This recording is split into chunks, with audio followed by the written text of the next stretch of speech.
जय श्री राधे राधे। पंडित कनक Bihari ji YouTube channel पर आपका बहुत बहुत स्वागत है। आज का विषय है पुंसवन संस्कार। और आप यदि हमारे चैनल पर नए हैं तो हमारे चैनल को सब्सक्राइब जरूर करें, साथ ही बेल आइकन जरूर दबाएं और अपने सुझाव कमेंट के माध्यम से हम तक पहुंचाएं। आइए चर्चा करते हैं उसी विषय पर, पुंसवन संस्कार। यह हमारे 16 संस्कारों में से द्वितीय संस्कार है।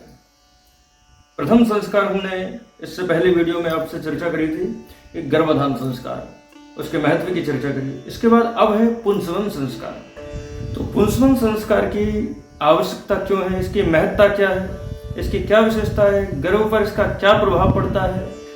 16 संस्कार का जो महत्व है हमारे जीवन में इस प्रकार से है कि यदि मनुष्य 16 संस्कारों के सूत्र में बंध करके यदि जीवन जिए तो माना जाता है कि देवताओं का सा जीवन मनुष्य रूप में वह जीवन जी सकता है। एक गर्भिणी के लिए पुंसवन संस्कार की क्या महत्ता है, जाने। इसका विधान क्या है, इसकी विधि क्या है। तो इस प्रकार से इसकी विधि है, अपने इष्ट के सामने समर्पण भाव से बैठ करके नियम से आप विधि विधान से पूजन करें। उसके बाद एक कटोरी में चावल लें, उन चावलों को आगे रख करके गर्भ स्तुति का पाठ करें। पति और पत्नी दोनों गर्भ स्तुति का पाठ करें। गर्भ स्तुति का बड़ा विशेष प्रभाव पड़ता है गर्भ पर। श्रीमद् भागवत के 10वें स्कंद में इसका वर्णन आता है। इसके विषय में आगे हम वीडियो के माध्यम से आप तक पहुंचाएंगे। इसके बाद भगवान के समक्ष संकल्प लें कि हे भगवान, हमें एक उत्तम श्रेष्ठ सूरवीर भक्त परायण पुत्र की प्राप्ति हो, जो हमारे वंश की वृद्धि करे और हमारे वंश का गौरव बने। इस प्रकार से संकल्प करके उन चावलों की खीर बनावें और खीर भगवान को अर्पित करके फिर उस खीर को स्वयं पान कर जावें। अच्छा, इसके बाद अवग्रहण की क्रिया।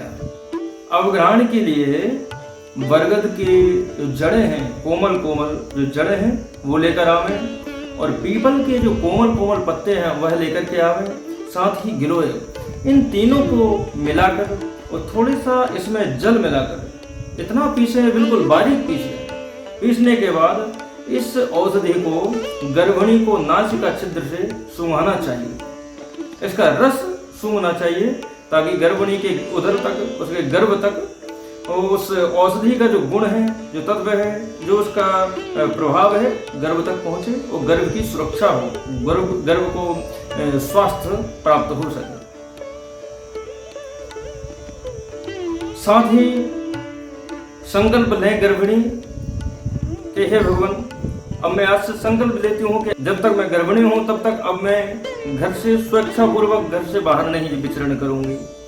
इसका एक प्रमाण है कि श्रीमद् भागवत के 10वें स्कंद में भगवान श्री कृष्ण के जन्म से पहले एक प्रसंग आता है कि उग्रसेन जी की जो पत्नी थी, अपनी सहेलियों के साथ एक बार अपने महल से बाहर विचरण कर रही थी। एक दुर्मन नाम के निशाचर की छाया गर्भ पर पड़ी। परिणाम ये हुआ कि उनके गर्भ से एक महान पुरुष, एक महापुरुष पैदा होना चाहिए था, लेकिन हो गया एक दुष्ट पापी। इसलिए इस बात का विशेष ध्यान रखा जाए, बड़ी सावधानी से आप विचरण करें। कहीं भी आप घर से बाहर निकलना ही बंद करें और अपने कक्ष में वीर महापुरुषों की तस्वीरें लगावें।